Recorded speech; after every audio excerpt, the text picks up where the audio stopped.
joined again by Martin Montgomery, St Anthony's manager, after today's 2-1 home victory against Craigmark. Monty, what do you make of that? Well, I feel a lot different from what I did last week, that's for sure. Obviously, you know, the short answer is I'm delighted. We obviously had to have a few heart-to-hearts during the week after the disappointment he letting a 2-goal lead slip through our fingers last week. And everything was all just about positivity going into the last 3 games and learning from the mistakes. And funnily enough, you know, the main thing I says to them on Thursday night was, look, all I can ask is that if we find ourselves in a similar position again this Saturday or in any of the remaining games, that we learn from it and we think about where we went wrong the week before and hopefully we come out with a different result. And then obviously, you know, we go with pretty much the same team with the exception of a young Daniel up top. To sort of reiterate that what I had said during the week, and I think we start the game very well. I think the first half were exceptionally good. We control the game, we control the tempo, and all the chances are Ant's chances. We score a couple of goals and then we get, obviously for their goal we give away a cheap free kick, and then we probably could do better for the free kick as well. But at the end of the day is, you know, we get ourselves in 2-1 up. We have that conversation about game management and doing the right things and keeping it simple. And in second half, I'm not going to lie, we make it very difficult with ourselves at times.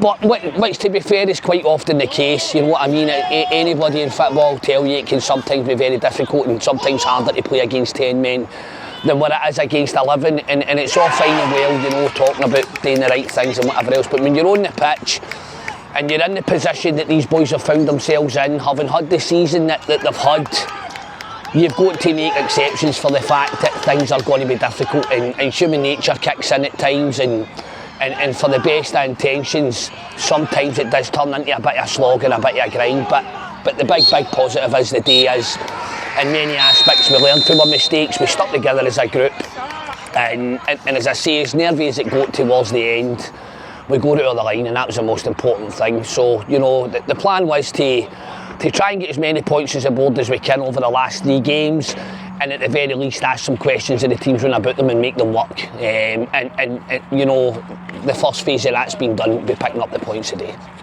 Now obviously, Sod's Law will dictate that next week's a free week. Yeah. So what's the preparation for next week? How are we going to go about keeping the kind of feel-good factor about the place, despite the fact there's no other? Aye, well, we're already working on that now, and I'm trying to work on keeping the games ticking over. You know, as I say, and I keep talking about this all the time, and it's no any manner of means making any excuses, but that's us now played 10 games, 7 of them have been away from home, and 3 of them have been here at McKenna. Our next game, it's the first time we're going to play back-to-back league games, you know, at home. Ironically enough, even with that coming, there's still a gap in between, but I'm very conscious to try and build a wee bit of momentum getting into the game in 2 weeks' time against Neilston. So the plan is to hopefully get a couple of friendlies down here between now and then, you know, maybe one on Monday or Tuesday night and another one on Saturday. It gives us a chance to build a wee bit of momentum as a group, and it also gives us a chance to give one or two players opportunities that have maybe, you know, one or two of the younger ones that have had limited opportunities up to now, and try and sort of build a wee bit on that. We've got a couple of really good young players that have been pressing and training and have had very limited minutes so far, and we're quite keen to expose them a wee bit more to that first team experience. You know, touching on that, if you look back at the day's game, you know, you get young Daniel Gallagher who we throw in at centre forward today. Muldo was carrying a wee bit of a knock and he pulled up in training on Monday and on Thursday, and I had a wee chat with him before the game today, and massive credit to him, you know, proper professional.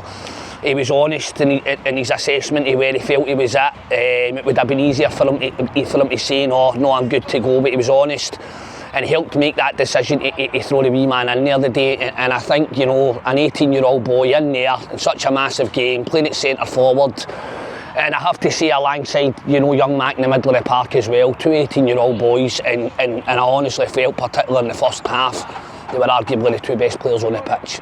And that's really, really pleasing and really exciting for us as a club moving forward and what we're looking to do long term. And I'm really, really keen to try and give one or two other boys that opportunity. And I just feel as if this 3 week, gives us a wee chance to do that. Maybe try and rack up a wee bit of feel-good factor over a number of games instead of the odd sporadic win here and there, and get ourselves in the best possible mindset to go into an absolute massive game again in 2 weeks' time against Neilston. So that's the plan. Try and keep us ticking over. Wee bit of training, couple of games, and be ready to go in 2 weeks' time when Neilston come. Magic. Well, thanks very much, Monty, and enjoy your Saturday. No bother. Thanks very much. Cheers, mate. Thank you.